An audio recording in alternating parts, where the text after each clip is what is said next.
have the first of the month of Iyar. Today is the new month, Chodesh, Rosh Chodesh, and the new moon has appeared. So we are ready to bring in the month. The month of Iyar is a very special month. Every day is associated with a mitzvah.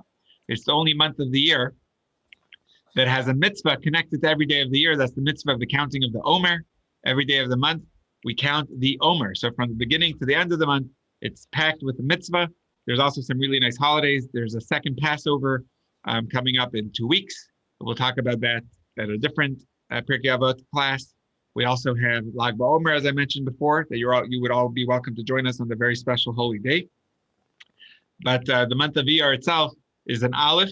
It has 4 letters to it, an Aleph, Yud Yud Resh, and it's an acronym of a verse in the Torah that says, Ani Hashem Rofecha. We actually read it on Passover. God said when he kicks the Jews out, I am God, your healer.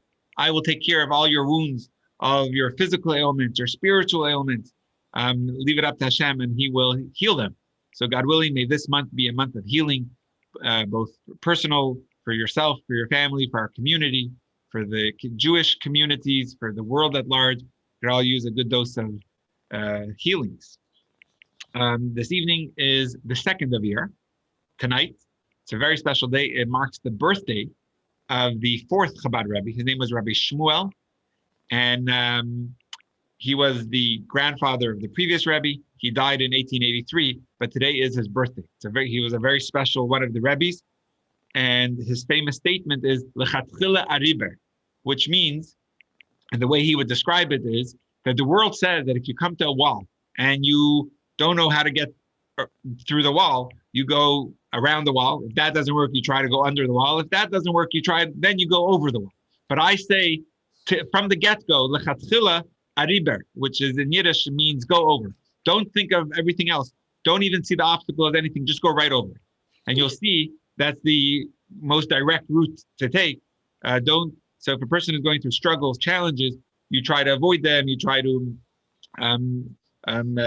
handle it. Over here, he's saying just try to go right over it, and you'll see you'll get yourself a lot farther. So, and that was his style of how he was Rebbe. And I know Shira actually really appreciates him. It might even be a favorite Rebbe of yours. I'm not sure, but it definitely Shira has a strong association with the Rebbe Marash, the 4th Chabad Rebbe, because her birthday, her Jewish birthday, is on his Yartzeit in September, on the 13th of Tishrei. Okay, so with that, I would like to just actually count the Omer with you. I'll do today's. So we are day 2 of week 3. I think Cheryl today actually picked up the book from Chabad. You're welcome to pick up the copy, or I could even send you the link online to do it online. It's a little bit of a long one today. You know what, Cheryl, are you able to open up, if you don't mind reading it for us? We're on the 16th day of the Omer. I don't know what page it's on, but it's days. Oh, and you're muted, so I'm not sure. But it's day 16. Would you mind just reading the Omer for all of us? Okay. Today, okay. Gevurah of Tiferet, discipline and compassion. For compassion to be effective and healthy, it needs to be disciplined and focused. It requires discretion, both to whom you express compassion and in the measure of the compassion itself. It is recognizing when compassion should be expressed and when it should be withheld or limited. Discipline and compassion is knowing that being truly compassionate sometimes requires withholding compassion, because compassion is not an expression of the bestower's needs, but a response to the recipient's needs. And then there are 1, 2, 3 points. The first one is, am I more compassionate with strangers than with close ones? You want me to read all of this? Yeah, that's actually such a great question. So many times we're nicer to strangers than we are to our family. We're more compassionate to them. Yes, and why? Is the compassion coming from guilt? Does my compassion for others compromise my own needs?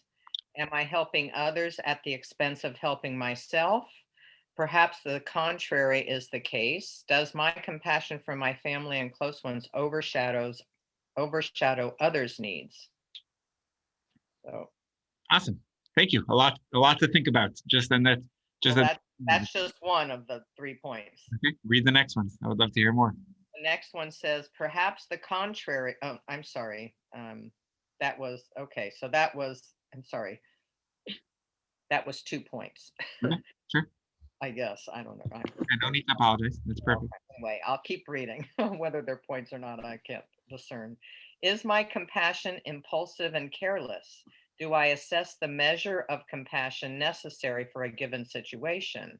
Is it commensurate with the recipient's needs? Can I possibly be hurting him with my compassion? Does my compassion overwhelm others? Is it respectful? Do I give too much or too little? Do others take advantage of my compassionate nature?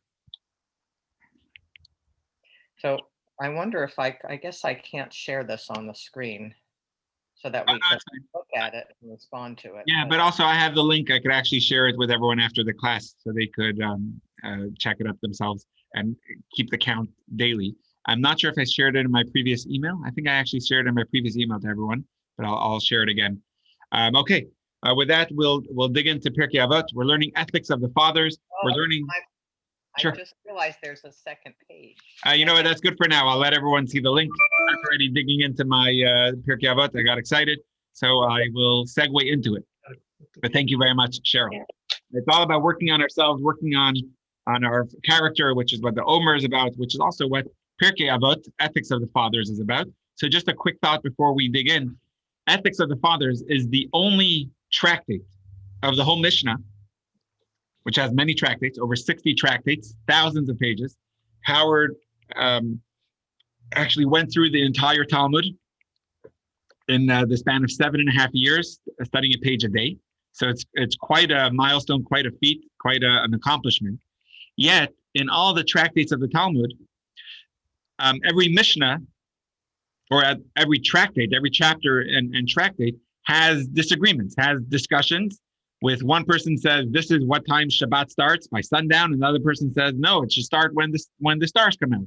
And this person says, this is the blessing you make on rice. And the other person says, no, this is the blessing you should make on rice. It's all about a discussion. It's all about different points of views.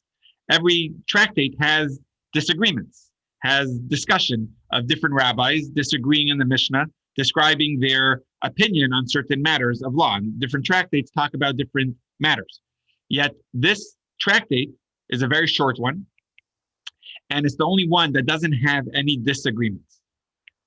So in the entire Talmud, it's filled with Mishnahs that are not in a negative way disagreements, but here's an example. One rabbi says the mezuzah should go this way on the door, and another rabbi says, no, the mezuzah should go this way on the door. So in the Talmud, when they comment on this disagreement, they decide that they're going to compromise. And in most Jewish homes, the mezuzah is actually slanted. Not this way and not that way. It's just right in the middle, slanted, which is a beautiful lesson just in life to remind us that our home, which the mezuzah is affixed to the door of our homes, our home should be a home of compromise. That's the true way of peace, that we're never too stiff in our opinion. We're always looking to meet you in the middle, compromise. But our tractate, which we're studying now, doesn't have any disagreements. They're all statements of teachers, Rabbi Akiva, Rabbi Tarfon, we're going to go through some really good ones tonight, but there's no disagreements. It's just everyone has another statement of bettering yourself, refining your character. And it's beautiful to learn it because when we're counting the Omer, it's all about working on ourselves. It's also about being kinder to others. So it's beautiful to learn a chapter of a Mishnah that doesn't have disagreements. It's just adding on to what another teacher says. And some of the comments aren't even that earth-shattering. Jolie, after our last class, Jolie was saying, wow, like every line we could just unpack. And it's true. But if you look at it, some of it are not even novel in the Mishnah. For example, there's a statement from Shmuel, one of the authors, where he quotes, his whole statement is just quoting a verse from Solomon, from a book of Proverbs, Mishlei in Hebrew, that Solomon writes. And this whole statement is the verse. The verse is, don't rejoice when your enemy has a downfall. When you see the downfall of your enemy, don't rejoice. in Hebrew, "B'nefel ayivcha al tismach." Don't be happy when your enemy falls. It's a quote from Solomon, and that's what Shmuel brings down here. So what's the point of bringing something that he's just rehashing what was already taught? Plagiarism almost. So what's the novel thing to Shmuel? But the beauty of all these teachings, and I just want to start with this, is that every single teaching is something that the author of that teaching internalizes the message. So instead of just preaching it, over here they're practicing it. It's a character trait that they themselves attest to, they themselves have worked on, and that's something that they excel in, and therefore they want to share that with others, which is a beautiful thing in Judaism, where we act mainly, we teach mainly from our actions. Our role models are not the people that may be impeccable teachers, but if their character traits are less than perfect, that's not a teacher I want for my child. It's the character of the person that we learn so much from. And it's an important idea in Judaism. So in here, all these teachings are what they themselves internalize. And therefore now that they feel it, they're able to give it over as if it's their own. So just one last story on that. One of the authors that we're going to come across, his name is Shmuel. Shmuel, he was known as Shmuel the Small, Shmuel HaKatan, Shmuel the Small One. And the Talmud explains, why was he called the Small One? He was actually quite great. He was one of the great giants. Him, Shmuel, and Rav were two of the great giants of Babylonia that led the Jewish people. Some of the most famous teachings come from them.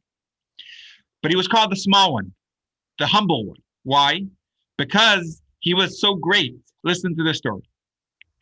One of the hardest parts of Judaism, the most complex, is, I think it's called intercalating or calculating when the leap year on the Jewish year, when it will happen. So a leap year on a Jewish calendar is not just an extra day of the month of February. A leap year is actually an entire month that's added every 3 to 4 years, 7 times in 19 years. The month of Adar, next year will actually be a leap year.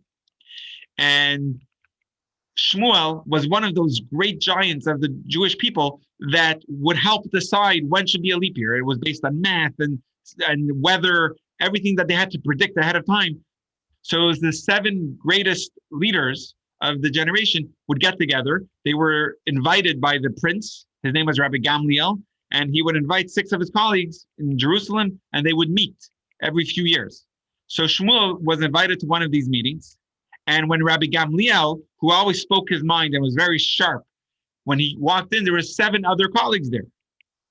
There should have been only 6 other ones, because you're only allowed 7 to calculate it. So Rabbi Gamliel said, I'm not starting until the person that wasn't invited leaves. So basically, one of the rabbis wasn't invited, and he really wanted to be part of this great discussion. So he squeezed his way in the door, but he wasn't invited. Rabbi Gamliel said, get out. He didn't know who it was. So he says, I'm not starting until the man that's not invited leaves. So Shmuel gets up and leaves. Now, in fact, he was actually invited. He just didn't want to shame the one that wasn't invited. So he himself left. He got the name, the Small One, Shmuel HaKatan.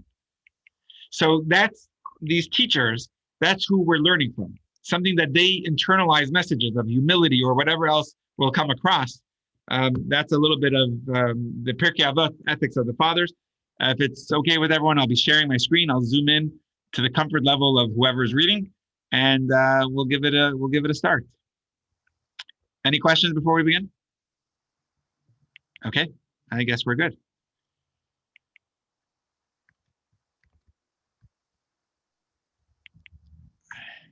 Okay, we're going to be learning chapter 2.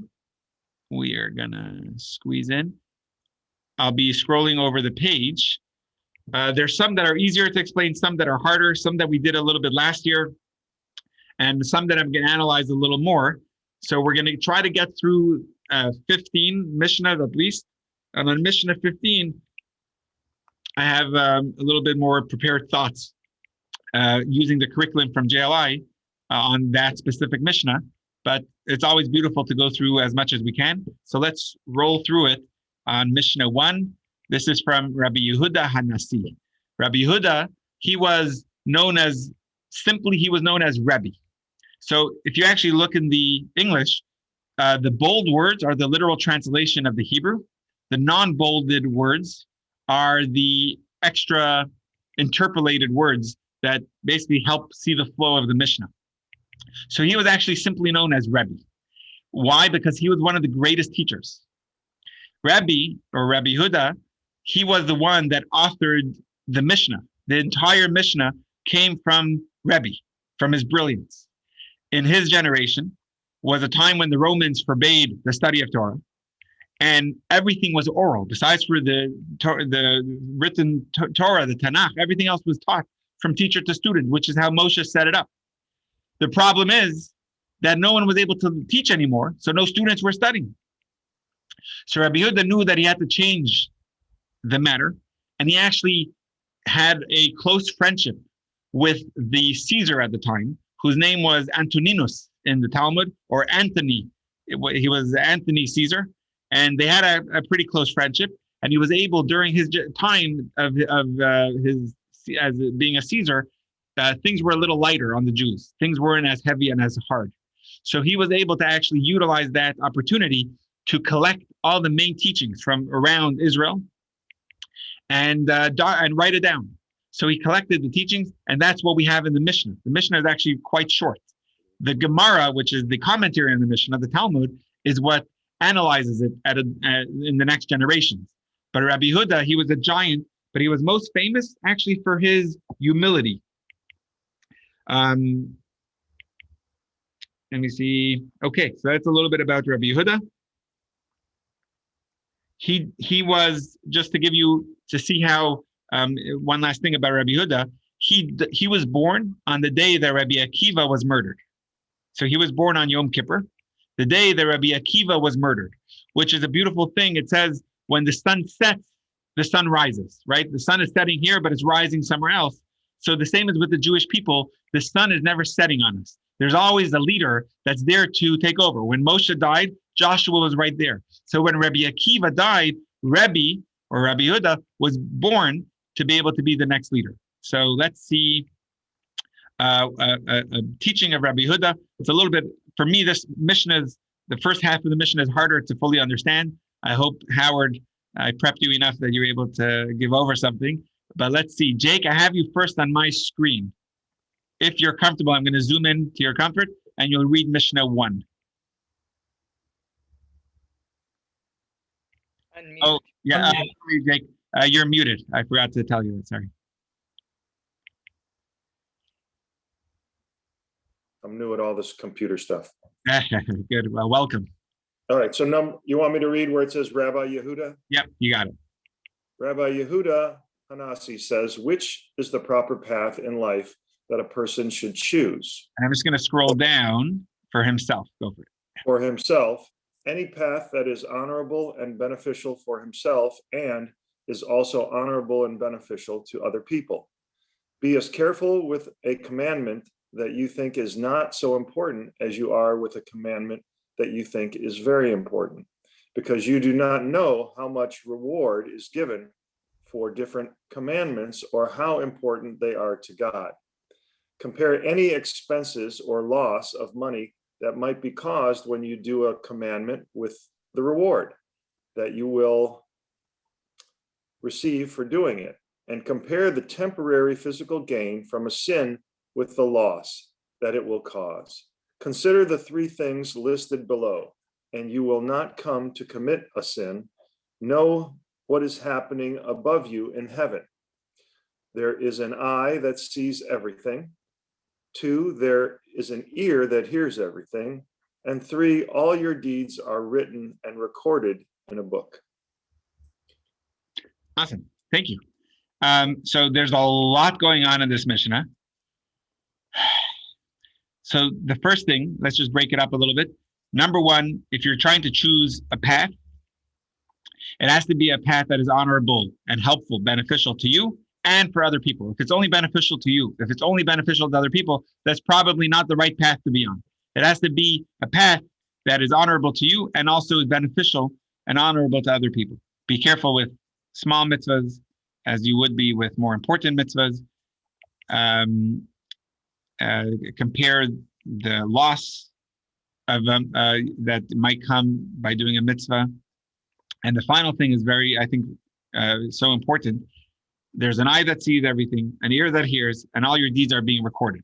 So just that last part, in no specific order, that last part, the way I understand it is, nowadays in the generation we're living in, nothing could go by without being recorded, whether it's the Alexa or Siri or Google Homes, or just the video surveillance on the streets and drones over our heads. Everything or even text, everything gets saved, and which is a beautiful thing. And I think let's say for police with body cams, I think these things are good, and nothing could go without being known. But 100 years ago, if someone would have read this Mishnah and said, "There's an eye that sees everything," God's not really there in my bedroom. But now you could see how you could tap into what's going on across the world, literally on your fingertip. So it's easier and more palatable to understand that Hashem is recording everything down, and everything you're saying, positive or negative, is being heard, being seen. Howard, do you have any comments on any part of the Mishnah in no specific order? Sorry, you're muted. Tell me when you're ready. A couple thoughts, I guess. One of them is that on the bottom part about there's an eye that sees everything. This is I think one of the challenges that we all confront is we all have this sort of belief that, well, I'm going to do this thing and, God will understand. We say, God might see it, but God will understand if I have if I don't keep kosher today because of whatever my circumstances are. The food looks too good. I know it's not. I know this isn't kosher meat, but it looks so good, I'll eat it. And God will understand. I keep kosher 364 days of the year. I think what they're trying to say is the issue is there's a certain level of foolishness in believing that God will understand as a rationale for doing what's not appropriate. And I think what they're trying to say is that, at least what Rebbe's trying to say is that, God is aware of what you do in this world, and it's not a matter of will God understand. It's a matter of, are you going to hold yourself to a level where you're going to be a servant to God? And if the answer to that is yes, you can't rationalize away saying, well, it's okay, because God will see it. God does hear it. Nice. And you're going to, and I think the third one has to do with the world to come, primarily when they say, oh, your deeds are written in a book. This may have to do with some of these themes in Rosh and Yom Kippur or in the world to come. But I don't think it means you can fool yourself into believing that it doesn't really matter. Nice. Meaning your action matters. Your actions matter. Beautiful. I like that. Awesome. That's beautiful. So one of my favorite stories I shared to every bar mitzvah boy in my first lesson, talking about the importance of every moment. Don't put off a small mitzvah. Don't weigh a small mitzvah, even if it's, what's the wording? Be as careful with the commandment that you think is not so important. So one of my favorite stories took place with Rabbi David Zimra. He was known as the Radvaz. He lived in the 1400s. He was the chief rabbi in Egypt. He was originally from Spain, moved down to Egypt, a similar path as Maimonides and Rambam took. He was a little bit later, I guess the 1500s. And there was once a Jewish prisoner, somewhere in Europe, I'm not sure where, that was in prison, basically for life, languishing in a dungeon. And after getting to know the warden after years, he really wanted to fulfill mitzvahs. But he was a prisoner, he didn't have any chance. So the warden actually granted him 1 day a year where he could live as a free person. He could be Jewish if he wants for 1 day a year, go out in the morning, you have to come back in the evening. And he was asked, choose any day you want. The warden didn't care. I love this story because, I asked bar mitzvah boys, what day would you choose? And some people say their birthday or their mother's birthday. If their parent is with them in the bar mitzvah lesson, of course, they would choose that. Or if they're into sports, it would be like a World Series, whatever. If they're trying to be on good terms with the rabbi, they would say Yom Kippur. Everyone has their day that they would choose, depending on the circumstance. So this Jew didn't know, and he wrote to one of the main rabbis. He was known as the Radvaz, Rabbi David Zimra, and he said, "What day should I choose?" So we don't have his letter, but we have the response, the communication that the rabbi responded, because that was compiled later in a book of responsa that him as a rabbi had. And his response was, in response to your letter of which day to choose to live as a free person while out of prison, the answer is obvious. The answer is the next available day to live free. That's the day you choose. It could be a Tuesday in middle of April,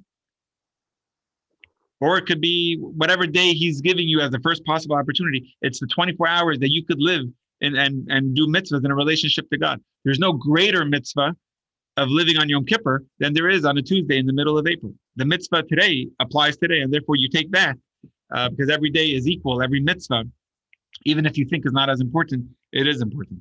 One last thing, and then we can go on to the next Mishnah. I need to highlight the Hebrew just because even if you don't speak Hebrew or read Hebrew, that's fine. I'm just going to tell you the words and tell you the literal translation.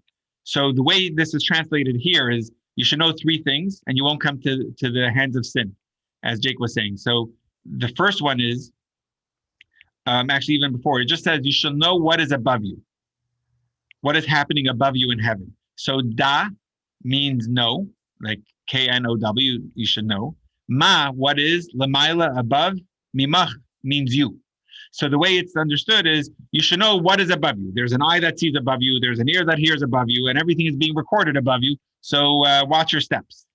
But the Hasidic way of understanding these words, they don't change any words. They just are more specific in the literal translation.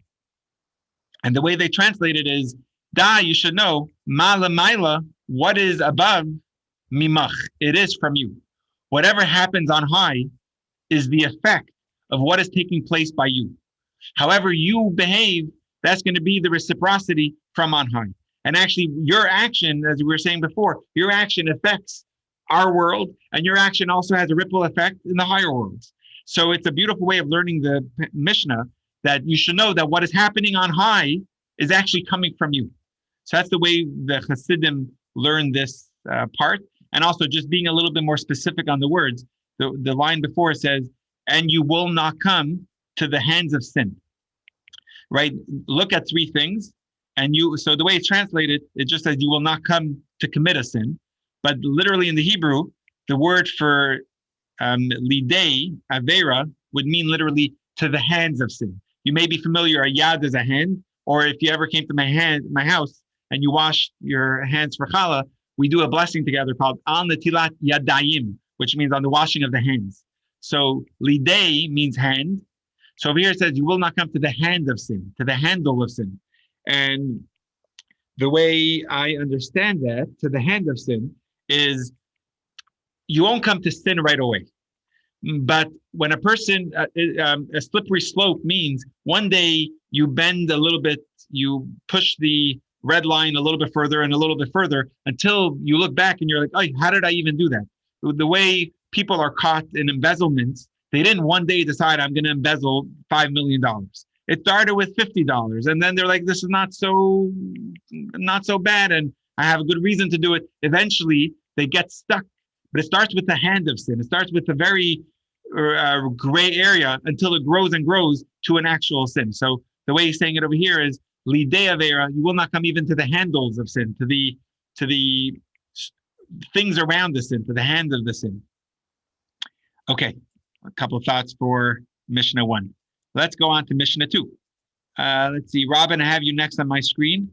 Unless anyone has another commentary for Mishnah 1. Otherwise, we'll go on to the second one. I'm going to zoom in a little bit. Okay, I think that's better. So now so the first Mishnah was from Rabbi Yehuda. So it's going in order. Now will be his son, whose name was Rabbi Gamliel. And then the next one will be his son after that, Rabbi Gamliel. So go ahead, Robin. Rabbi Gamliel, the son of Rabbi Yehuda Hanasi, says, Torah learning goes well with having a job because working hard at both of them will keep you away from sin. And any Torah learning that is not accompanied by work will eventually end, and that will cause a person to sin. Whoever works with the 1 second, let me just scroll down. There you go. with the community should work with them for the sake of heaven and not to receive honor, because if they do so, the merit of their ancestors helps them succeed in their communal work, and their righteousness will last forever. Although the person was helped by the merits of the ancestors, God says, I will give you great reward as if you had accomplished it all by yourself. Awesome. Thank you, Robin. So we'll give everyone a moment to just dissect this Mishnah if they have any comments. And then I would love to hear if you have anything to add. Rabbi, I'm curious about this, the very last line. Where is this quote coming from? Why do you think it's a quote? Why not just Rabbi Gamliel's words? Oh, you're saying because God says. Got it. Although the person is up by the merit of the ancestors, God says, I will give you a great reward as if you have accomplished it. Hold on. I guess it's not teaching. Jolie, do you have in that fancy book any source?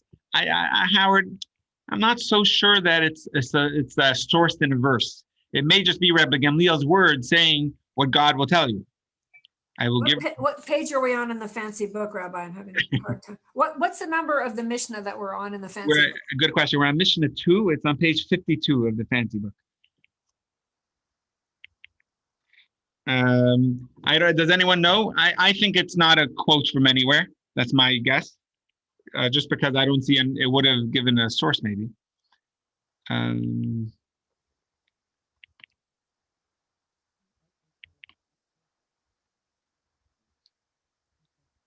So anyway, the last part I really love because you're working with the community. You're working on behalf of others. A lot of people could say, I'm losing out because I'm helping others. So it's nice that they're all learning Aleph Bet, but what about me? I remember when I was in yeshiva, I was 14 years old, and I was at the time I was a good boy. Now who knows? But at the time I was diligent. I was really serious in my studies, and my teacher put me as it's called a chavruta when you learn as a study partner with someone else one-on-one with a boy who was a classmate of mine, but he wasn't into his studies, and it was fine. He was just more kind of looking up at the sky, and he would come late, and he would want to schmooze a little more, and I couldn't stand it. We were going slow, and then even when he was into it, I had to like explain every word, and it took too long. And I went to my teacher. I was like, he's a good boy, but like I want to go much faster. I want to be already at the next page. And he said, you will understand it a lot better if you're going to help him. And it's not, I think it's not just that you'll be able to explain it better. You'll spend more time and clarify it. Hashem helps you more understand things when you're helping others. It's like a gift. That's what he's saying over here. When you work for the sake of heaven, there's the merit of the ancestors of the community that's guiding you, that's shining on you. I will give you a great reward as if you had accomplished it by yourself. It's just a reminder that you may think that you're just helping others. You're actually helping yourself a lot more by helping others. Anyone have any thoughts to add on that? Okay. Rabbi? Yeah, sure. Ken is ready to close his eyes. He can't keep them open, so he wants to say goodnight. Awesome. Thank you, Ken. Disappearing, he just can't do it. Of course. It was great to see you, Ken, both with the mask and now without the mask. Okay, take care. Thank you. All right, so let's go on now to Mishnah 3. Barbara, I'm up to you. Let me know if it's zoomed in enough or if you need a little more. Beware of those in power because they befriend a person only for their own needs. They seem to be a friend when they are benefiting from a person, but they will not stand by a person and help him in his time of need. Rabbi Gamliel, just number 3. Yeah, well, you could say another one, but anything to add on Mishnah 3? Anything that comes up? Yeah, I think they're referring to the Romans. Yeah, okay. And do you think that would apply nowadays? Yes. I think it would apply with any person in power. You should be wary. even just going back to historical stories, Mordechai and the story of Purim, as soon as he heard the news that Haman and Ahasuerus were planning the annihilation of the Jewish people, he didn't right away work on bribing or appeasing and any of that. The first thing he did is he gathered Jewish children and he studied Torah and he called a fast for the Jewish people and he gathered the Jews together to pray. That was the first thing. That's where your help will come from, not from government, not from, the help is going to come from Hashem. And we have to remind ourselves of that of course we have to do what we can in practical terms and be friends with those in power, etc. But remember that they're never on your side. They're never there. And there obviously, thank God, there's exceptions. There's good people in power, but for the most part, be wary. Sometimes the power just gets to them, and it's more the authority that they care about more than the support or the help. Okay. Oh, sure. Yeah. Let's see. Sort of a condemnation of those in power? So that's a good question, Peter. Peter's asking, is it a condemnation of those in power? I don't think so. I think people need to be in power. You need to have a society of government and people in power, but don't think that they're always there for your benefit. I think also, Rabbi, in the fancy book, there's a kind of an unpacking of the concept of power. Can I read it for a sec? Please, of course. I would love it. Okay. It says, those in power can also refer to the powers that control the human being, the mind, the heart, and the animal soul. Be careful with these powers. They may crave things that are to your detriment and yet appear to be your friends. They will manipulate you into thinking that their desire is to your benefit, even your spiritual benefit, when in fact their advice will ultimately harm you. So he's talking about the powers that control the human being. And then there's a colon, which he's describing the mind, the heart, and the animal soul. So it's not only referring to powers that are outside of you. Awesome. And Jolie, where's that? Does it have a source, like parentheses to say who it is from? Let me see. It says the Rebbe in Biorim. Of course. So that's the Rebbe's deeper understanding of the Mishnah. That's not just talking about government, it's talking about people with power within you. Awesome. I think that's brilliant. Thank you, Jolie, for adding that. Yes, you're welcome. It really brings it to life. Barbara, you want to squeeze in another one? Let's do, where did you go, Barbara? Rabban Gamliel would often say, treat God's will as though it were your own will, so that he will treat your will as if it were his, as if it were his will. Set aside your will in favor of God's will, so that he will set aside the will of others in favor of your will. So this is it's a powerful thing, but it's almost like a tongue twister. So treat your will as the So it's interesting. It's almost like tit for tat. Like you're gonna tell God, okay, I'll do your will, and then you'll do my will. An interesting way of learning it, right? Set aside your will in favor of God, so he'll set the will of others in your favor. Okay, cool. You need to scroll down. Yeah, I was just. Rabbi, it's almost as if you were describing from last week how we as children are motivated by rewards. That's actually what I was thinking, Cheryl. It's almost saying that we are looking for what's at the end, right? We're looking for, okay, God, I'm making a deal with you. I'll do this, but I'm expecting something in return, which seems like the immature way of doing it. But that's seemingly God made us that way, I think. Right. But that's where Rabbi Gamliel is teaching to do. Interesting. Yeah, that's a very good comment. Thank you, Sharon. Okay, continue. Oh, the next one from Hillel is a good one. Hillel says, do not separate yourself from the community and ignore their needs. Stay on guard and do not be sure of your ability to withstand temptation until the day you die. Do not judge your friend until you are in his place and can fully understand what he is going through. Do not say something that is not easily understood, relying on the fact that it will be understood after more thought because it might be misinterpreted. Do not say, I will learn Torah when I have free time because you may never have free time. Awesome. If I were to choose, what's my most favorite comment, or the one I have to work on the most? It's hard to say because I say all of this, but let's say don't judge your friend until you're in his place. The beauty of that statement is, the honest truth is, you'll never be in his place, and therefore you should never judge him. You can never fully understand what's going on. You're never in his place. You're never in his shoes. You scroll it just a little bit over Scroll up or down. to the right, Scroll it to the right. but not the English. Oh, you can't see the English? Right, not completely. Got it. Okay. We can see the full screen, so I'm not sure what's going on with her window. Oh, it might be just on your window then. Maybe. It was me. Okay, no problem. See, but the beauty is I'm not going to judge you because I'm not on your screen, so I don't know what you could see. So do not say something. So anyway, all these comments, the last one I have to learn the most from. Don't say, well, you know, when I'm retired, that's really when I'm going to focus on my studies, because you may never have the free time. You could always, there's always something else that could come up. Anyone has any comments on this Mishnah before we go ahead? You know, Rabbi, the line that says, do not say something that is not easily understood, Yeah. relying on the fact that it will be understood after more thought.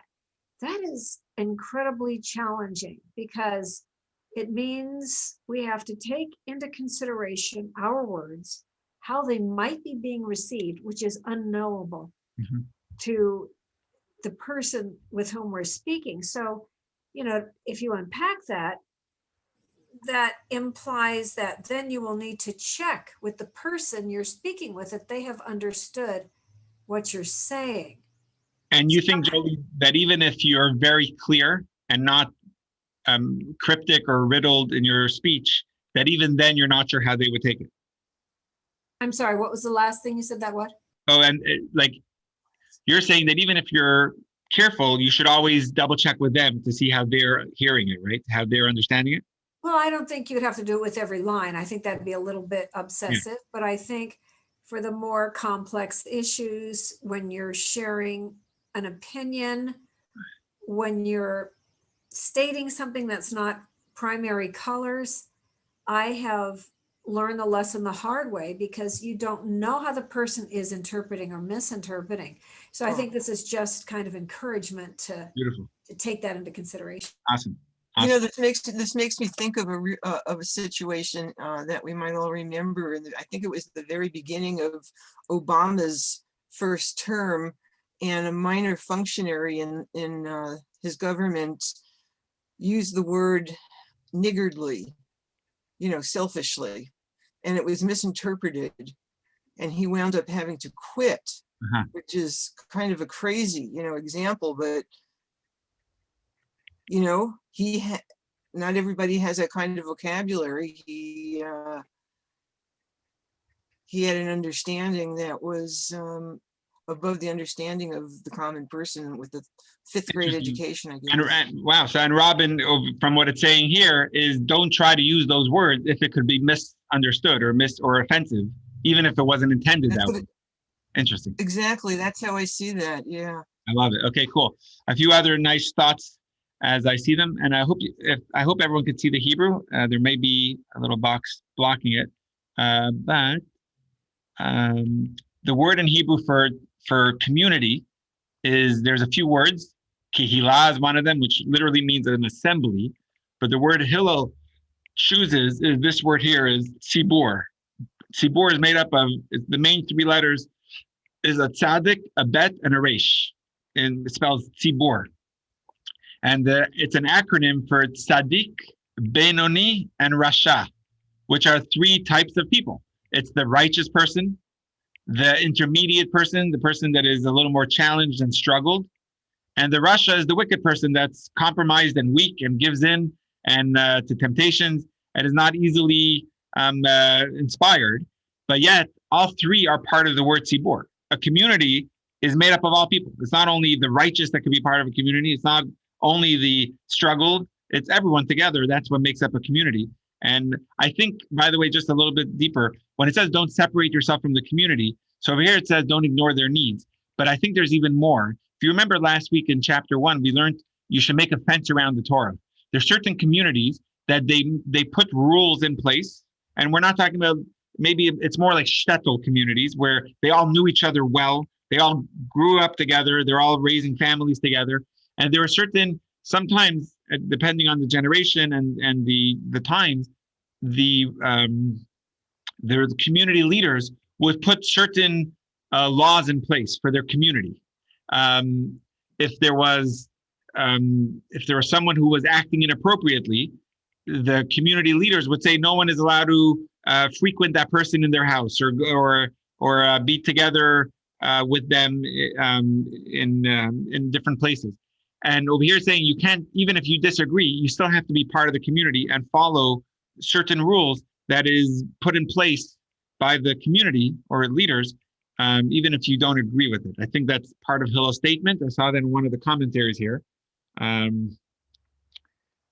But it's just an interesting note on it. Okay, we will go on to the next Mishnah.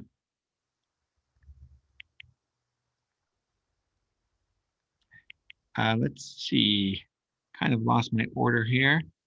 I have Cheryl next. Cheryl, what's your Hebrew name? I don't think I ever knew your Hebrew name. Shulamit Nechama. Oh, wow. Did you get to choose that or was that given to you? It was given to me. That's a beautiful name. Wow. Thank you. Number 5? Yeah, and if you need, I could zoom in more or tell me. I can see it. Thank you. Hillel would often say a boor, an ignorant, rough, and uncivilized person cannot be afraid of sin. An unlearned person cannot be Hasid, someone who is extra careful with the Torah and its commandments. A person who is embarrassed to ask questions cannot learn. An impatient person who gets angry easily cannot teach.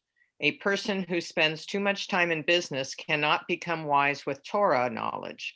In a place where there are no leaders, try hard to become a leader. Wow, awesome statement. So this is all from Hillel. It's hard to say which one stands out. You can't learn if you're embarrassed. You can't be a teacher if you're impatient.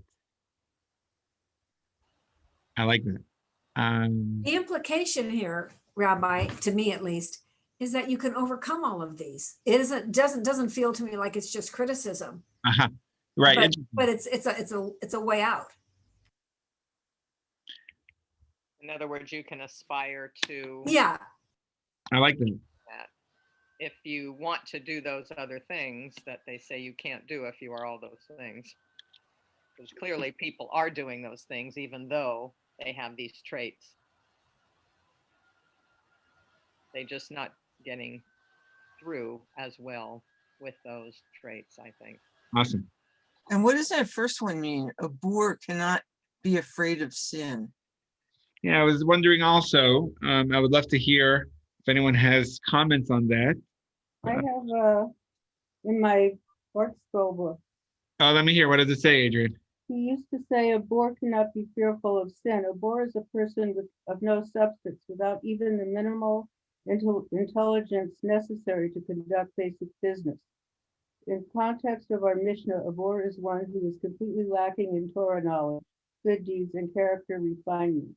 Unaware of right and wrong, he is unable to fidelity to Torah law or ethics. Cool. That says Rav Yonah Rambam. Like an unplowed field, no spiritual growth is possible for the boor. Okay, thank you. Rabbi, does this imply that you can't escape this? That people are born this way, or there's some intrinsic quality or character that's unchangeable? I liked what I think it was Cheryl saying before, that all these things you can aspire to. I think that's also the first one.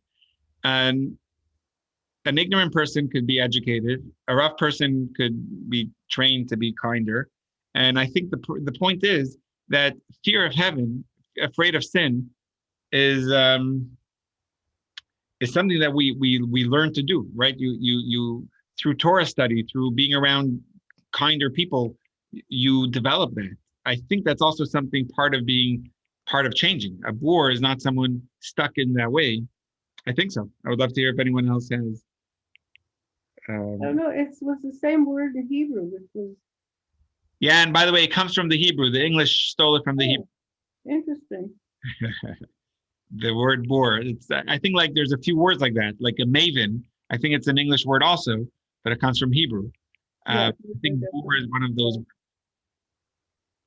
Rabbi, I think also they're saying if you develop a fear of sin, you will no longer be a boor. If you want to be careful with the Torah, you will no longer be an unlearned person. So they really are talking about your ability to change. They're saying your state will change as you develop these character traits. Beautiful. Yeah, I think, yeah, that's That, Howard. my sense too. I agree. And it's beautiful that these are coming from Hillel, just because a person that's embarrassed. There was Hillel. He had such perseverance to study. There's some amazing stories in the Talmud about what he would do to be led into the academy. And he had no shame. He was going to do whatever it takes to be able to study, and it paid off. Also, he was known as so patient. There was the famous stories is with Shammai and Hillel. Shammai had less patience. So when people would come and drive him crazy, there's like 4 different stories of people that came and started driving him crazy. One said, I want to convert while teaching me the whole Torah standing on one foot. There's different, and some people made bets if they could get Hillel on their nerves, because they went to Hillel and everything they asked, Hillel would have patience. So one person made a bet of, I think, 400 zuz, which was a big amount of money, with his friend, that I could get Hillel to be impatient. It was Friday afternoon. Hillel was in the shower. He knocks on his door. Hillel dries up, comes out in his robe. And the man says, why are the eyes of people in Africa rounder? And Hillel said, that's a great question. And he says, it's because they live in the sandy terrain, and to protect their eyes from the sand. And I forgot all the parts of the story, but at the end of the day, he couldn't get Hillel impatient, and he ended up losing 400 zuz. And Hillel, when he told Hillel, I ended up losing 400 zuz because you couldn't get impatient with me. Hillel said it's better to lose all the money and not become impatient or angry with the fellow. So that's just, you see where these are coming from. I think it's, and I like the last one, be a leader when no one else is standing up.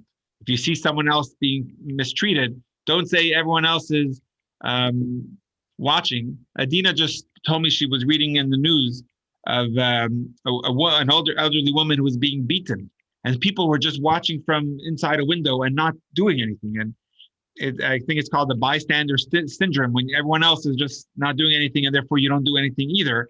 Over here saying if no one else is standing up and being like a mensch. It's interesting. The Hebrew of the word doesn't say anyone that's not if there's no leader, you should be the leader. The word is if there's no one that's being a person, you should be the mensch. You should be that person to stand up and be the mensch.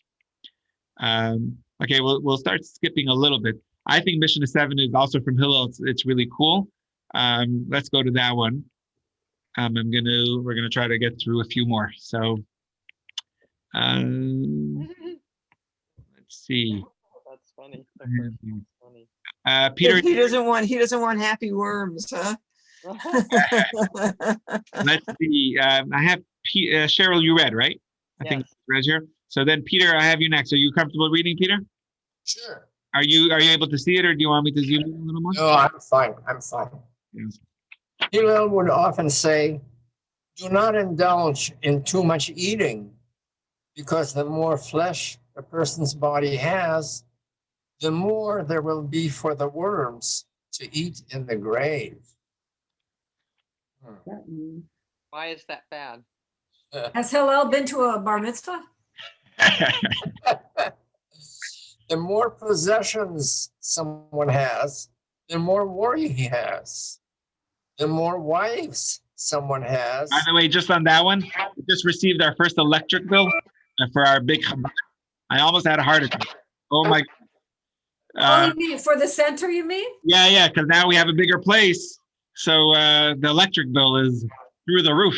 I mean, I knew before. We looked at all the numbers, knowing the utility bills, and thank God we're able to afford it with the rent. But it's just more possession. the more worry. It's a package deal, right? Okay, continue, Sorry. The more wives someone has, the more jealousy he creates amongst them. And they might even practice witchcraft in order to gain the husband's attention. So good news, everyone. That's right. Well, good news, there's no polygamy. It's forbidden for thousands of years, or at least 1,000 years. So we don't have to really worry about that one. In other words, the men don't have to worry about witchcraft, is what you're saying. Yeah, they think. Let's just give all the appropriate attention to our spouses. And then Yeah, right. Let them keep thinking what they want to think. Just can't get away with anything. The more maids someone has, the more immorality there is in the house. Uh-oh. The more servants someone has, the more stealing there is in the house. However, the more Torah someone learns, the more life he has. The more someone sits and learns, the more wisdom he has. The more advice someone receives from Torah scholars, the more he understands things on his own. The more charity someone gives, the more blessings of peace he causes. Someone who has acquired a good reputation has acquired something good for himself only in this world. However, someone who has acquired for himself Torah knowledge has acquired for himself everlasting life in the world to come. Awesome. Okay, a lot to unpack there. We'll keep it a little shorter. The first half is more things that are not good, right? The first half. However, the more Torah, the more life. The more you sit and study, the more wisdom, etc. The more advice, the more you understand. I'm just reading over here in a different book that I have. It says the Hebrew word is marbeh, which means increased or more, too much of. And he says some things that could be good, like medicines and vitamins, but if you have too much of it, it's not good. They need to be taken in small amounts. They're harmful in large amounts. So the first part of the Mishnah falls into this category, that you need some of it, but too much of it is not good. You need to have, if it's house help or what was the one before? Okay, obviously a spouse, but you have to have food, but indulging in too much of it is not good. But the second half, which is Torah related, charity related, mitzvah related, etc., there's no limit to how much a person could have for it to help you. The more charity you give, the better off you are. The more wisdom you receive, etc. So I found that to be helpful to understand it. Also, another one that I found interesting is, what is charity? It says the more charity someone gives, the more blessings of peace he causes.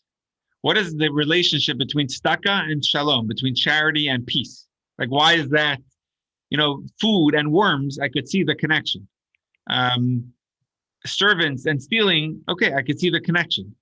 But charity and peace, what is that? How does that relate to each other? Does anyone have a thought? I see something here I'm going to share, but if anyone has something they would like to share on that. I don't know, it kind of brings down the temperature of the fever of the world, the people. When you give charity, you're contributing. What am I trying to say? Kindness. Kindness. Kindness. Kindness. Yes, kindness. Exactly. You're creating kindness in the world, and you're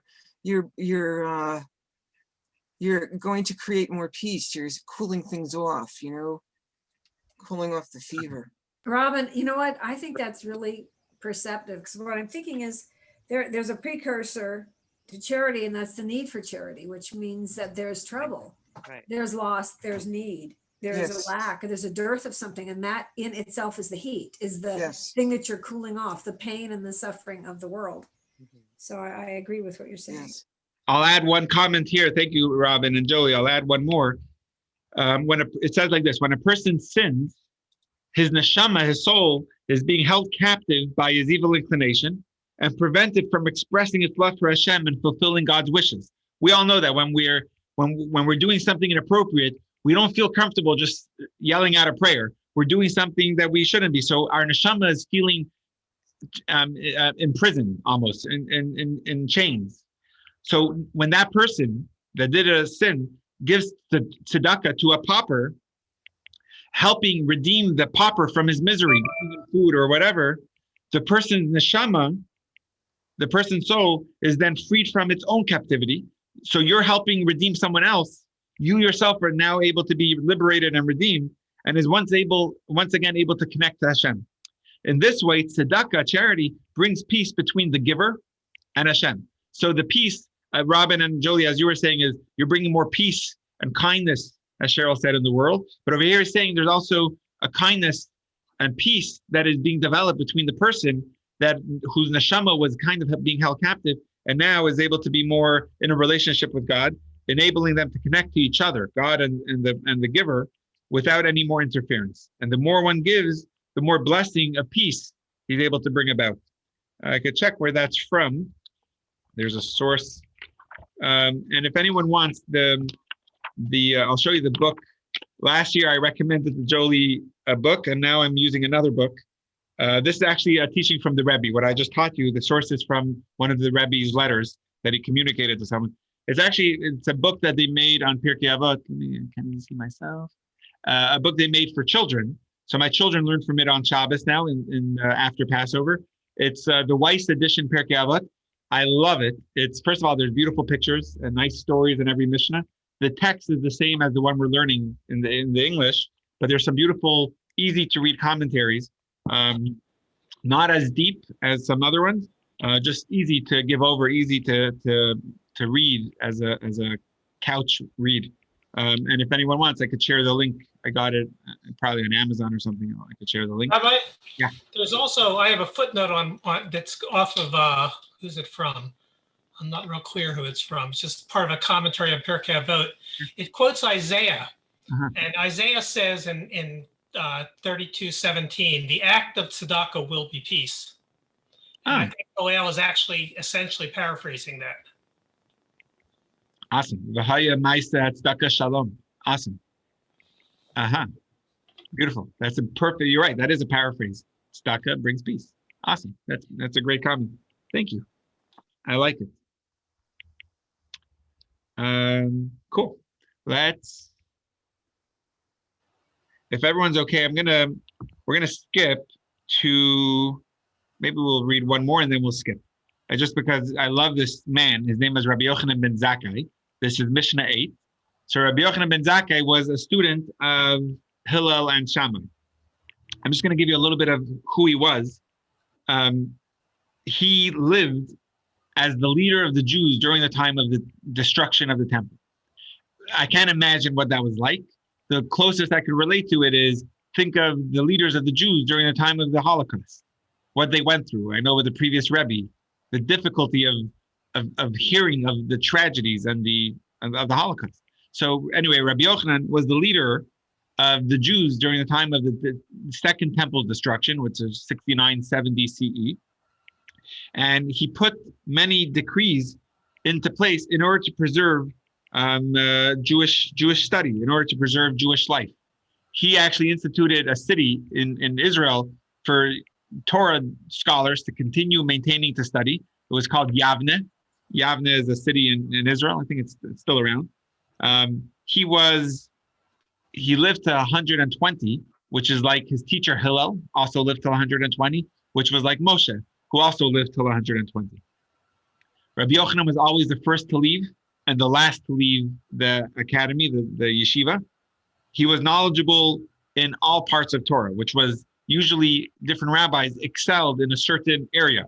Like if I have a question on a ketubah, there's certain rabbis that excel in marriage laws. If I have a question on kosher, there's certain rabbis that excel. He excelled in all areas of commentaries, even in astronomy. it says he was familiar with the angels, the language of the angels. I don't know what that is, but he says that if the entire sky was filled with parchment and all the trees were quills to write with and the oceans were filled with ink, there still would not be enough for me to jot down all of the teachings I heard from my teachers. All I learned is that a drop in the ocean. He was always the first to greet everyone, Jew or non-Jew alike, which is a beautiful thing. A rabbi was going out to lead a community, and he asked the Rebbe for advice. What advice could you give me when I'm starting off? The Rebbe said, just greet everyone you meet, whether good morning or good afternoon, greet them with a smile. That was like earth-shattering advice. Rebbe, come on. But he said he went out, he saw how much it made. Some of you are familiar with Rabbi Jonathan Sachs.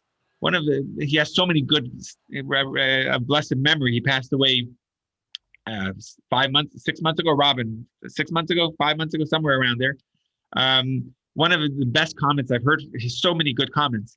One of the things I've heard is he was giving a class to rabbis, I think. He said, people don't remember what you said, they remember how you make them feel. Such a good lesson for a rabbi, because we're always prepping our sermon or whatever. People just want you to know that you remember them. They want to know, they want to feel, how do you make them feel? I think that's very powerful. I don't even remember how I got into talking about that. Oh, so Rabbi Yochanan, he would greet everyone. You would think he's such a scholar, wait till everyone greets him. And the final thing he says on his deathbed, such a giant of Torah, on his deathbed, he said, his student asked him, what do you see? He was already delirious or whatever. They asked him, what do you see? And he says, I see before me two paths, one leading to Gan Eden, the Garden of Eden, paradise, the other leading the other path, Gehenna, or hell. I don't know which path I am going to be taken. And that's obviously the question everyone asks, is Rabbi Yochanan, where does that leave us? And the way the Rebbe and others explain it is that he was so busy his whole life, teaching, learning, helping community, that he never even took a spare minute to evaluate his own personal service, to see where he's holding. His whole life was dedicated to the other, to Torah. So he never really focused and reflected on where he is and where he's going to be taken. Just some interesting things about him. But let's read Mishnah 8, and then we'll read one more after with a little more commentary. Let me just scroll down. Sorry for the delay. Jolie, did you read yet? No. I have you next. Go for it. All right. Rabban Yochanan ben Zakkai received and learned Torah from Hillel and Shammai. He would often say, if you have learned a lot of Torah, do not take credit for yourself, because you have only done that which you were created to do.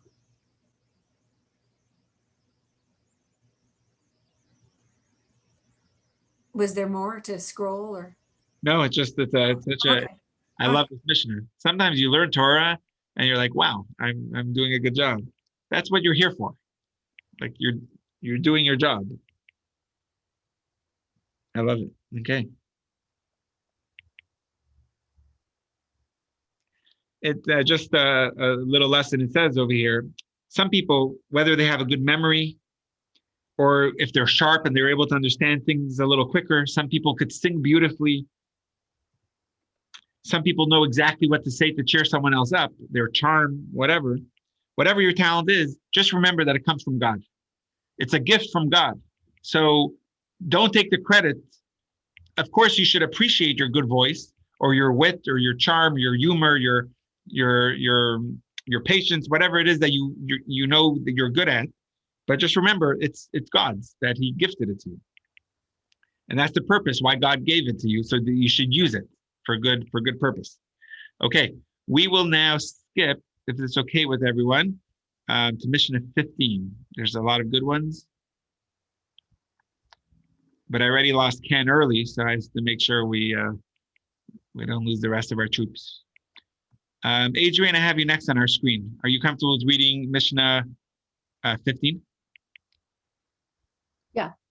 And Rabbi Tarfon says, Jolie was telling me just before the class that she had a lot of things to do, and she still joined the class. So we'll see what Rabbi Tarfon says about the day is short. and time is very limited. There is a lot of work to be done in Torah learning and service to God. The workers are lazy and could really achieve more if they put in an extra effort. Reward for this work is great, and God the Master is pushing the workers, eager for them to achieve more. Whoa, it's a good thing I showed up, Rabbi. Yeah, really. I was going to screenshot it for you if you didn't come and send it to you. So I want everyone, we're going to focus on this Mishnah a little bit, then we'll end the class with this Mishnah. But what we're going to do is, there's two parts to this Mishnah. And what I mean by that is there's the bold words and then there's the non-bold words. But without the non-bold words, there's no mention of God in it, right? It's just talking about your work day. It doesn't talk about Torah, right? So there's two ways to learn it. One is the day is short. There's a lot of work to do. The workers are lazy. The reward is great. The boss is pushing us. Then obviously there's the lens of learning it from Torah, but there's two ways of learning it. Okay. I'm just gonna switch screens here for a moment. We'll bring it up, but I would like to just focus on this Mishnah a little bit. What I see when we're learning this Mishnah, and I'll bring up the screen in a moment. When we're learning this Mishnah, the first thing is when we say the day is short. If I bring this word, you're all going to cringe, and we all know it too well. It's procrastination. Whenever I have to give a class, it's always the last minute that I'm actually the most focused on preparing it. I could have known this class is coming up for 4 months, but at the last 3 hours or whatever, 20 minutes before the class is when you get the most work done in preparing for it. Can we talk about the subject of procrastination later, Rabbi? That's great.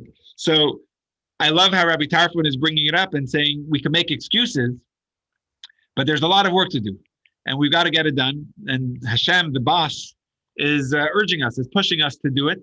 So I just wanted to quote a few sources, and just talking about, I don't know if many people know this, but the original procrastination, some of you are familiar with this, that the lifespan of people before the flood were massive. We're talking about around 900, 1,000 years. Someone who was like 400 years old was considered to be like a little pisher. They were like still running around in diapers, like in the bigger picture. You're an Altakaker when you're like 975. It's like, okay, you're already more respected. But what happened is Hashem, I mean, it's pretty clear in the Torah, the commentaries, emphasize it, how there was a lot Hashem planned for them to do. But what they ended up doing is relying on getting the job done, but at a later time. They're like, okay, let me take a 200-year break and I'll get back to work. And Hashem realized that time wasn't being valued anymore. So at the end of the portion of Bereshis, in the first few chapters of the Torah, Hashem says, I'm going to make this lifespan of man 120 years. And the simple math is when time is limited, more limited, you every moment is more cherished, is more valued, and we don't push things off for later. So anyway, I just found that to be an interesting point to start with. So if it's okay with everyone, we will share the screen and just focus on what Rabbi Tarfon is saying. So here's a similar text. This, again, like I said, this is just taken from a book called, from JLI, called Cultivating Character, which is what we're working on. So the text that we just read, it's a kind of a little bit of a different translation, but the idea, the theme is basically the same. Rabbi Tarfon would say, the day is short, the work is much, the workers are lazy, the reward is great, and the boss is urging. So he's saying 5 statements. Number 1, the day is short. And we all make excuses that I know that we have work to get done. I know that God entrusted me with a mission, with a purpose of why I'm here. But we procrastinate. I'll get the job done. I'll find my role or mission or purpose of why I'm here, but I'll do it next year. I'll do it after COVID. I'll wait till things settle down. The first part he's saying is the day is short. We're all limited in the time that Hashem gifts us. We all have different times, but there's a time frame that's allocated, and we have to accomplish our task, and we can't push it off. The second thing he's saying is there's a lot of work to do. Because sometimes in our procrastination, we say, there's not that much work. I'll study a little bit of Torah and then I'll get back to, I'm not in a rush. But there's a lot of things that has to be done. The life is short and there's a lot of work. And the same as the workers are lazy, the reward is great. All these things are part of the message that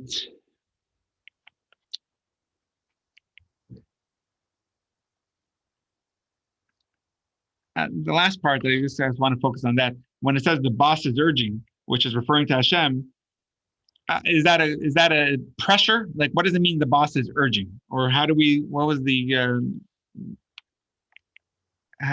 text we had in the other one? I think in the fancy book it says, and the master is pressing. And then the one in the text that Adrian read for us, it was the master is pushing. Well, the whole thing is just generating pressure. So you read this, your blood pressure goes up a little bit. The boss is pressuring. What's the Hebrew word for pressing or pushing? Dochek. Dochek literally means to squeeze, to push. Is that the one that's in the text? The Hebrew word? In the Hebrew, the word is dochek. Yeah, the Hebrew is the same in both. The English is going to be a little different. The boss is urging, the pressuring. So what it means is Hashem gave you a lot of gifts, and Hashem is urging you along. Hashem believes in you. And we'll see that in the next text where it says, this is actually a text that we read together with the Mishnah of Pirkei Avot, and it says, Kol Yisrael, which means every individual of Israel, has a share in the world to come. As it is stated in Isaiah, your people are all righteous. That's what Hashem is saying about us. They shall inherit the land forever. Look what Hashem says of describing our souls. They are the shoot of my planting, the work of my hands, in which I take pride. This is referring to every single one of us. Hashem is saying, I pride myself in you. So it makes sense when a boss sees such potential in an employee, he wants the best work to get done. But it's really coming from the beautiful gift and that God puts trust in us. Okay, so now this is where it's going to get a little bit exciting, where there's a massively different perspective. From here, like Peter was saying, it's like adding a little bit of pressure. It's like making things a little bit heightened and realizing, oh my gosh, I can't waste a moment. God is waiting for me and urging me. We'll see in the next two texts of a whole different perspective of what we are expected to do and what God's expectation of us is. From here, from the text we were just reading from our Mishnah, it's almost like there's high stakes, there's high expectations, and there's high reward. The boss is urging, the reward is great, but the day is short, the workers are lazy, we got to get the work done. There's high stress that it comes with. The next two texts, it's showing a different vision of life. And we'll try to figure out how to resolve it. What's the perspective? In Torah, you'll see two different ones. How do we reconcile them? So let's see text number 3. This is taken from the Midrash. Midrash is a commentary on the Torah, where it talks about Moshe's reaction to 3 different things that God told him. The first, I just want to explain what that is. The other 2, everyone would be familiar with. But the first is the half shekel. There was a sin the Jewish people committed, which was the sin of the golden calf. And as an atonement, God says, I want every Jew to bring a half shekel of silver, and that will atone for their souls. And Moshe couldn't understand, how does that atone? So we'll just see, it kind of skipped over a little bit of the conversation, but the message he's trying to bring out of God's reaction, God's response is there. So this is text number 3. And of course, I could share this with everyone later, so you don't have to feel that you have to read all of it in one sitting. Vivian, are you comfortable reading if you're there? Okay. Awesome. Great to hear you. Can't see you, but I hear you. Go for it. There are 3 things that Moses heard which caused him to recoil. When God said to him, they shall each give the atonement of their soul. Moses said, who can contribute their life's value? A person may give all that he has for his life and it still wouldn't suffice, said God to him. I'm not asking according to my capacity, but rather according to their capacity. So too, when God said to him, instruct the children of Israel, my offerings, my bread for my fire, who Moses said, who can provide sufficient offerings to him? If we offered all the animals of the field and arrayed all the trees of Lebanon as firewood, it would not be sufficient. Said God to him, I'm not asking according to my capacity, but rather according to their capacity. So too, when God said to him, they shall make for me a sanctuary, and I will dwell within them. Moses said, who can make a sanctuary in which he might dwell? Behold, the heaven and the heaven of heavens cannot contain you. Said God to him, I am not asking according to my capacity, but rather according to their capacity. The entire world cannot contain my glory, but all I ask of you is a tabernacle made of 20 panels to the south, 20 panels to the north, and 8 panels to the west. Awesome. Thank you, Vivian. So when I see this comment with this response conversation between Moshe and God, it's almost like God is saying on the East Coast, they have to show up to work with a suit and tie. Over here, you can come in jeans and slacks and more of a relaxed setting. In Rabbi Tarfon, in the Mishnah we learned in the Pirkei Avot, it seemed like a lot more pressure. There's a lot of work to get done. This one, in the Midrash, it's a more of a relaxed picture of the cosmic workplace. We have work to get done, but Hashem is saying, I'm asking according to what their capacity is. That's how it seems to be a lot more relaxed, a lot easy and less pressure than the previous Mishnah of Rabbi Tarfon. And a similar thing we'll see from Maimonides, more of a relaxed workplace for our work to get done. Howard, do you want to read that? I know we had Barbara. Can't see you. Hold on. Sure. Awesome. You're there? Perfect. This is from Rambam. Go for it. Since we know that the reward for the mitzvot and the good that we merit for keeping the way of God that is written in the Torah is the life of the world to come, why does it say throughout the Torah, if you obey, you will receive such and such? If you do not obey, such and such shall happen to you.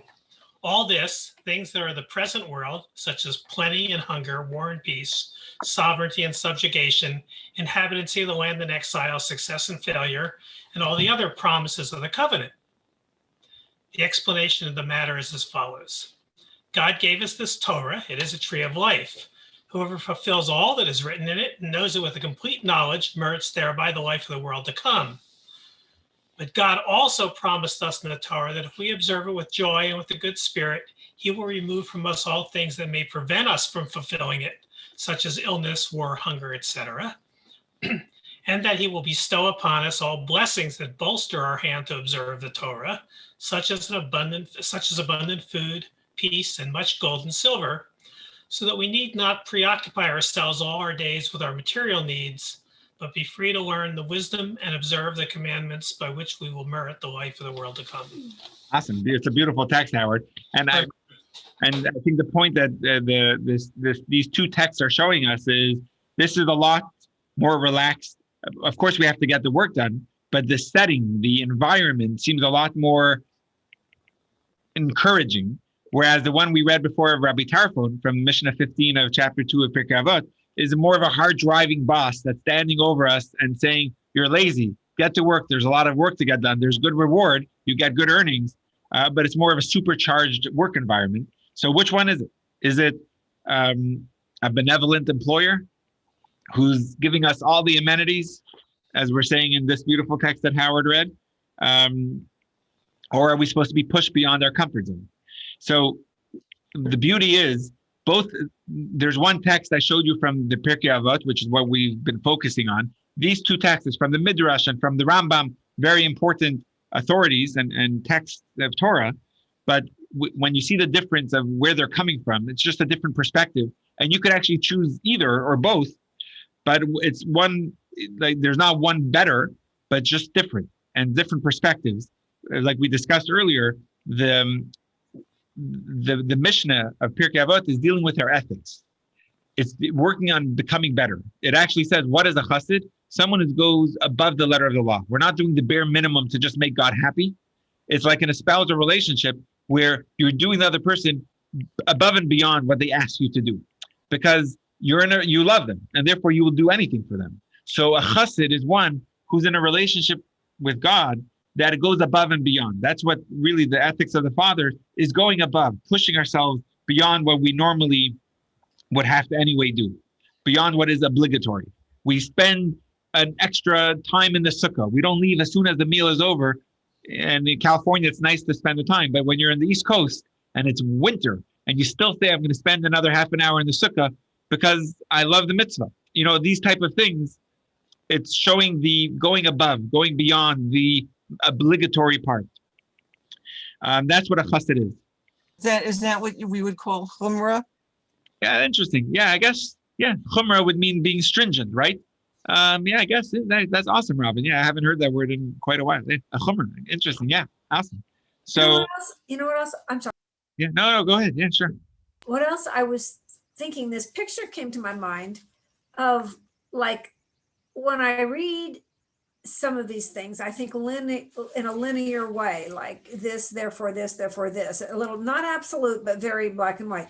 And then when I'm putting these two together, I like this more like a picture of a sphere.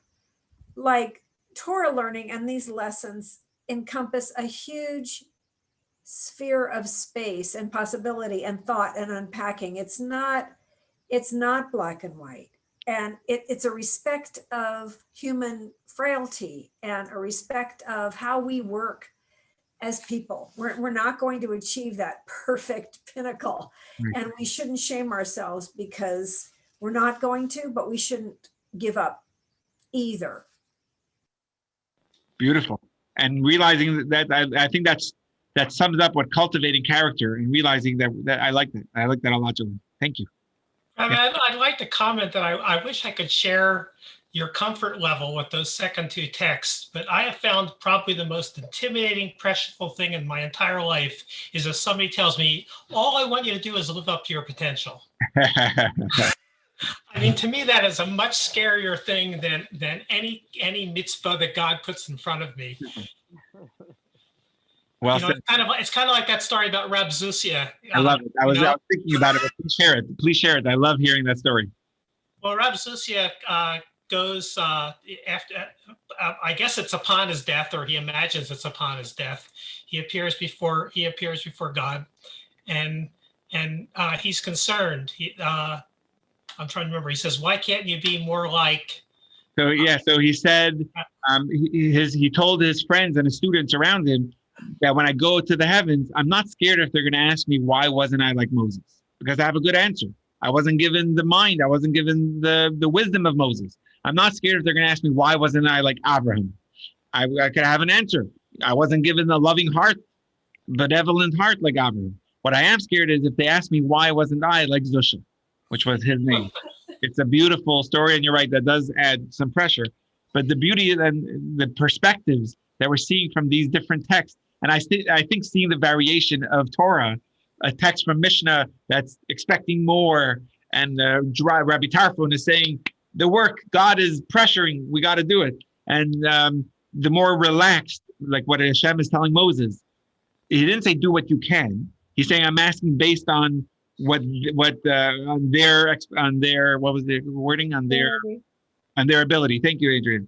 So the vision in life that's cited in the Midrash or from Rambam, as we just quoted now, that Howard said, is that's the standard vision of how life is presented in Torah.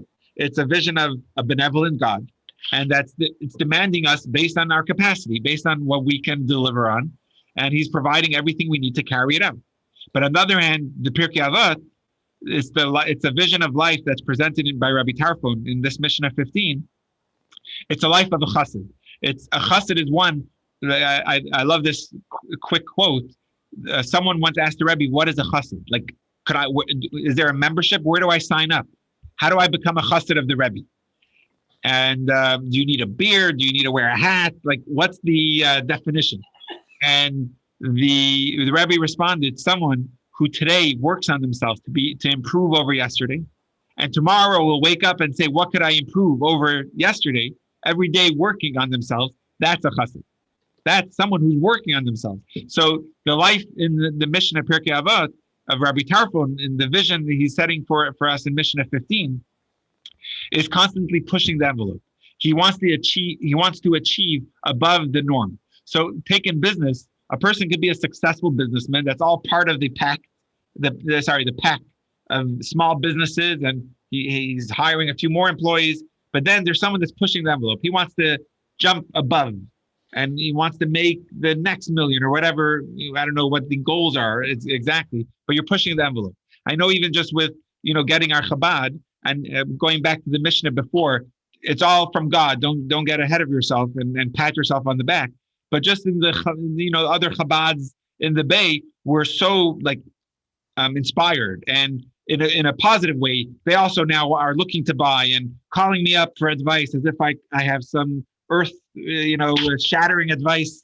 But it's just a beautiful thing where you push the envelope and people, grow with you and want to achieve more as well. So that's, I think, what the mission of Pirkei Avot is, working on achieving the most. So just to conclude, and anyone, of course, that has comments, but I do want to respect everyone's time. In the Chassids, in our perspective of life, the way Rabbi Tarfon is envisioning for us, the day is always short. No matter how long the day is, there's not enough time. The work is always more than what we could accomplish. There's always more to be done. If you would ask the Rebbe or tell the Rebbe, this Passover, 244 homes in Marin had matzah thanks to our community. The Rebbe would say, there's another 400 families that are living around you that didn't get matzah. And the Rebbe wouldn't do that to criticize you, but the Rebbe would see a potential in you that you shouldn't be satisfied with what you did, but realize there's more to be. That's a chassid, always looking to be doing more. Lazy, it's hard for me to look at that word and truly explain it, because I see chassidim, and chassidim, I'm not talking about people with white beards, for those that have been watching shtisel, like people like that.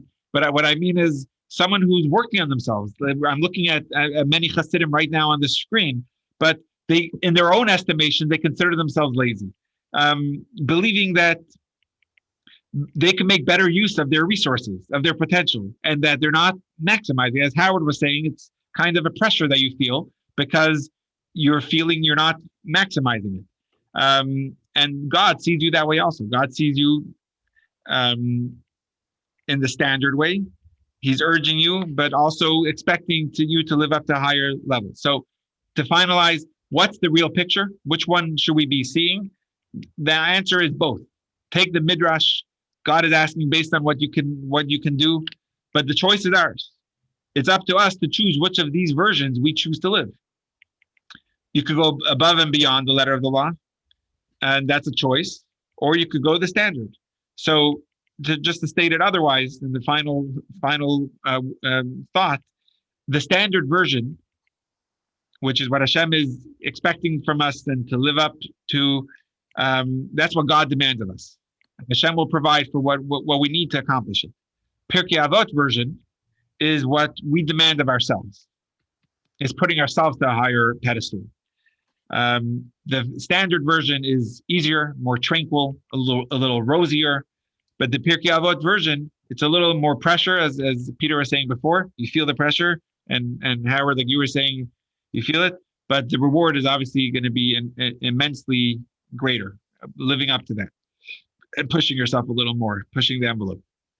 So another great time to talk about our ethics of our character, and let's push our envelope this week to be a little more patient, to not judge people until we get into their zone, and all these beautiful lessons that we've learned today, not to separate from the community. So many nice ones.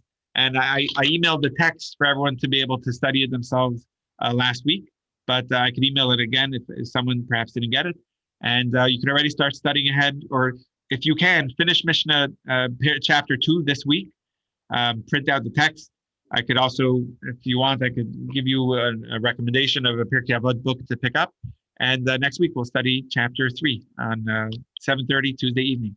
And I'm not going to close until everyone is off. So whoever wants to go to sleep, you're welcome to. If anyone has a question that they didn't ask before, as the Mishnah said, an embarrassed person can't learn. So I'm here. If you have a question that you waited till later to ask, you're welcome to ask away. Otherwise, I'll wish everyone a Laila Tov. Thank you. Rabbi. Thank you very much. Thank you. Thank you, Rabbi. Awesome. Thank you, Rabbi. You're a chassid, Rabbi. Thank you. You're doing more than we could ever expect. So Awesome. All right. Laila Tov, everyone. And Cheryl, thank you for reading the sphere. That was very well read. I know it was a little long, but I'm glad you a lot to learn there in that Sphira reading. Yes, I'm looking forward to working with my uncle on these things. Oh, that's a Studying with great my idea. Awesome. Can you give us another quick reminder of what the Omer is? Yeah, in for sure. Omer? Absolutely. So the Omer is a 49-day counting that it's really meant to work on ourselves and our character, defining our character. The first time we counted the Omer was after we left Egypt on the 15th of Nisan. God said, in 49 days, you'll be standing at Sinai. So the Jews prepared 49 days until they stood ready at Sinai on the 50th day, which is Shavuot. So that was the 49 days where the Jews had to work on themselves to leave the enslavement of Egypt to really be ready to receive a Torah.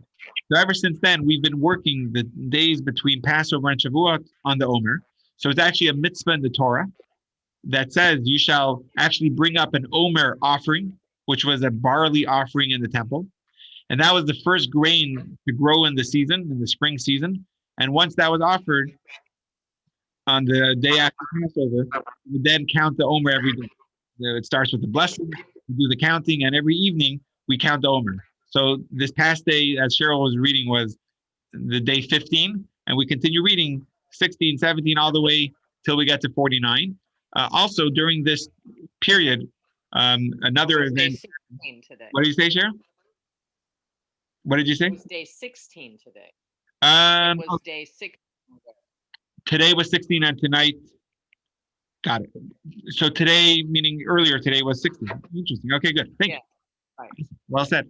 But one other part that's important, Peter, is 2,000 years, 1,000 years later, a lot of great rabbis were dying from a plague. It wasn't COVID, but there was a plague happening in Israel. And Rabbi Akiva had 24,000 great students. They were giants, and they were dying like flies. Within a few weeks, 24,000 great rabbis of Talmud died from a plague. So spiritually, the teaching is that it wasn't just a spiritual plague. It wasn't just a physical plague that killed them,